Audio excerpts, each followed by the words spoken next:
Teman-teman, di depan kita ini adalah demonstrasi tentang rangka manusia. Ini ukuran asli dari manusia dewasa. Jadi lebih dan kurangnya seperti ini teman-teman.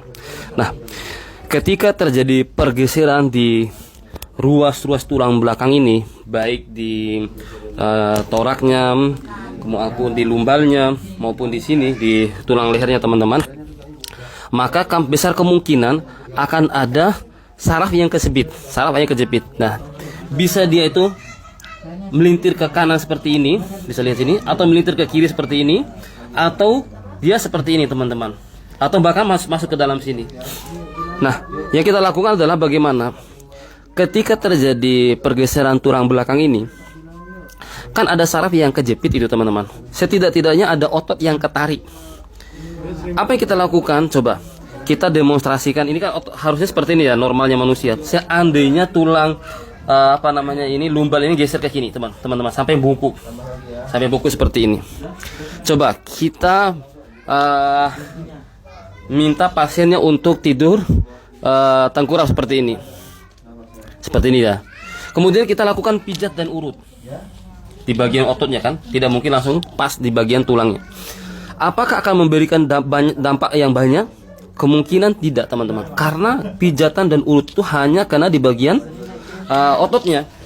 Kemudian kalau memang di sini terjadi saraf kejepit teman-teman, tulang geser nih, kan dilihat di hasil MRI-nya itu. Kemudian kita tusuk pakai jarum, ya, atau kita bekam teman-teman, atau bahkan yang paling yang paling membuat kita geli itu disinari teman-teman.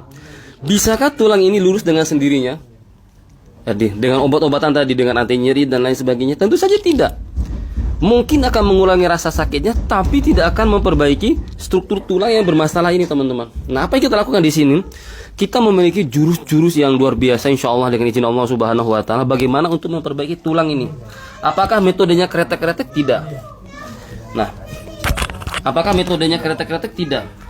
Ada gerakan-gerakan tertentu. Kita bisa melihat teman-teman, ke arah mana peluntiran tulang orang tersebut, ke arah ke samping, arah kanan, hanya dengan titik sentuh yang kita tekan-tekan di bagian tertentu bagian badan orang tersebut.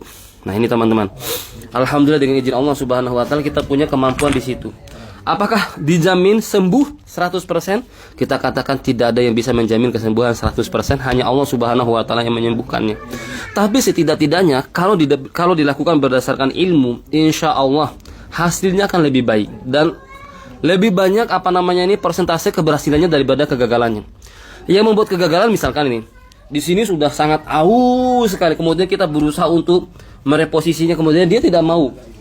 Nah, itu tergantung dari misalkan kekuatan badan orang terlalu lemah sekali, kemudian atau terlalu tua sekali, atau terlalu kurus sekali sehingga tidak punya tenaga. Ketika kita melakukan reposisi, mengembalikan tulang ini, ya bisa jadi tidak ada tenaga untuk mengembalikannya. Nah, kelebihannya tempat kita insya Allah teman-teman, semua itu menggunakan tenaga pasien.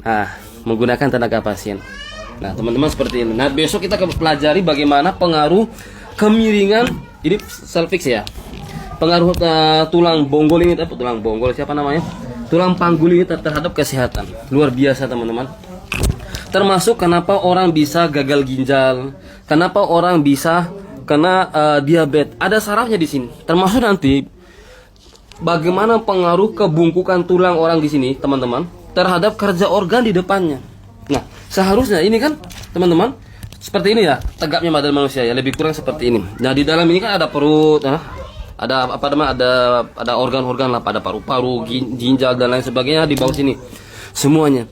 Nah, ketika manusia itu posturnya terlalu bungkuk, teman-teman, seperti ini, otomatis organ-organ yang di dalam ini, teman-teman, saling bertumpukan. Kerjanya jadi berat, termasuk bagaimana orang itu kerja ginjalnya, kerja jantungnya, kerja paru-parunya. Itu semuanya pengaruh dari sini teman-teman, lebih kurangnya. Nah, itulah kenapa kita bisa menyelesaikan banyak sekali pasien problem kesehatan itu dengan izin Allah Subhanahu Wa Taala dengan gerakan-gerakan ringan. Contoh sederhana nih teman-teman, ketika orang badannya terlalu bungkuk seperti ini, coba bernapas, sulit.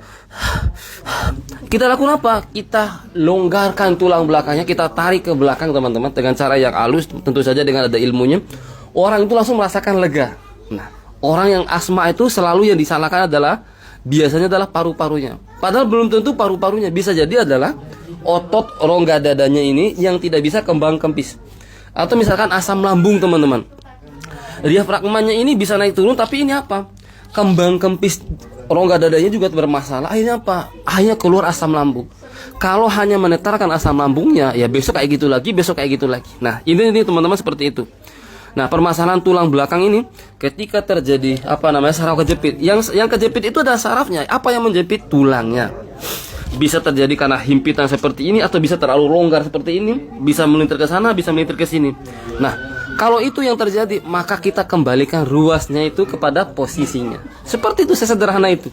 Contoh nih, tulangnya bungkuk kayak gini. Gimana kita lakukan? Kita kasihkan gerakan-gerakan yang sederhana, biar bisa kembali. Nah, kalau ini hanya dipijit atau diurut, misalnya bisa orang sakit nih, terjadi kemiringan bagian pelvisnya, teman-teman. Kemiringan di pelvis kayak gini. Gimana kita lakukan? Ya kita kasih gerakan yang bisa mengembalikannya, termasuk skoliosis. Ada caranya, teman-teman, dan sangat efektif.